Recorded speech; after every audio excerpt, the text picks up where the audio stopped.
একদম ঝরঝরে।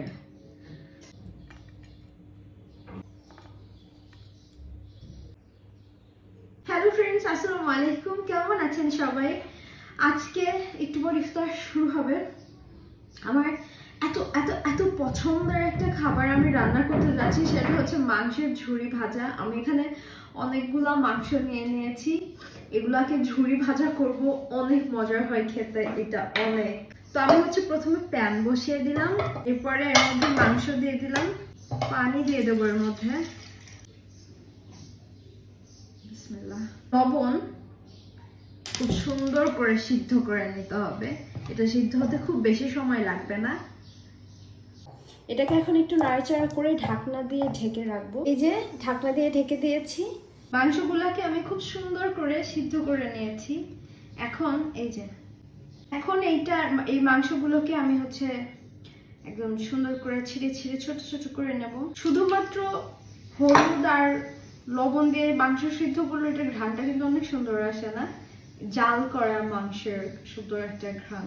মাংসগুলো এরকম করলেই ছুটে যাবে, এই যে এরকম করলে ছুটে যাবে সব। খুবই সহজ।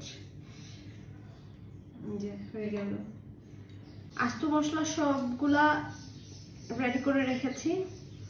এখন খালি ভাজার পালা, পুরো কালা ভুনার মতো লাগবে।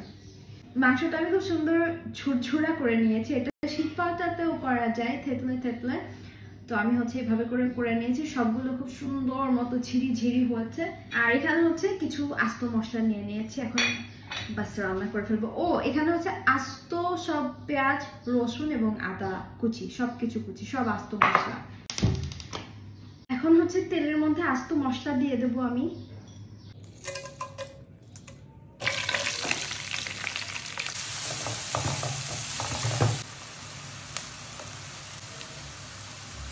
আদা, রসুন, পেঁয়াজ সবকিছুর রং খুব সুন্দর একটু হালকা লাল লাল হয়ে গেছে।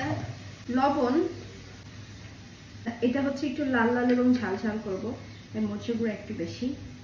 এবার খুব সুন্দর করে সব মশলা একসঙ্গে একটু ভেজে নেব। এটা সরিষার তেল দিয়েও করা যায়। মশলার গন্ধটা খুবই ভালো আসছে।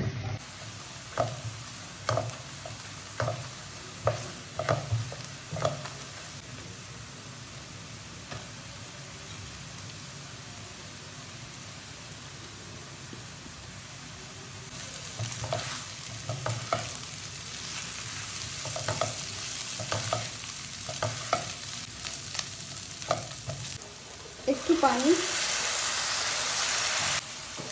এই পানিটা দিয়ে নাড়াচাড়া করব, মানে একটু রান্না করব, এই মাংসটা আরো ঝোড়া ঝোড়া হয়ে যাবে। ওয়াও,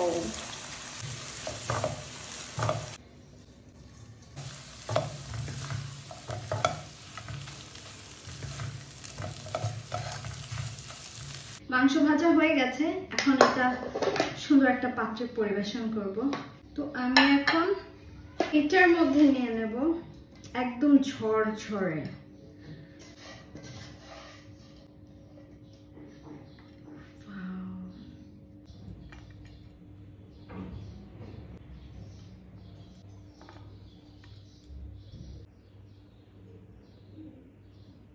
মাংস ভাজা হয়ে গেছে, বাইরে কালচে আকাশ, হাতে আমার লালচে মাংস ভাজা, সুগন্ধ ছড়াচ্ছে চারিদিকে। আপনারা বাসায় এটা ট্রাই করতে পারেন, আশা করছি খুব ভালো লাগবে।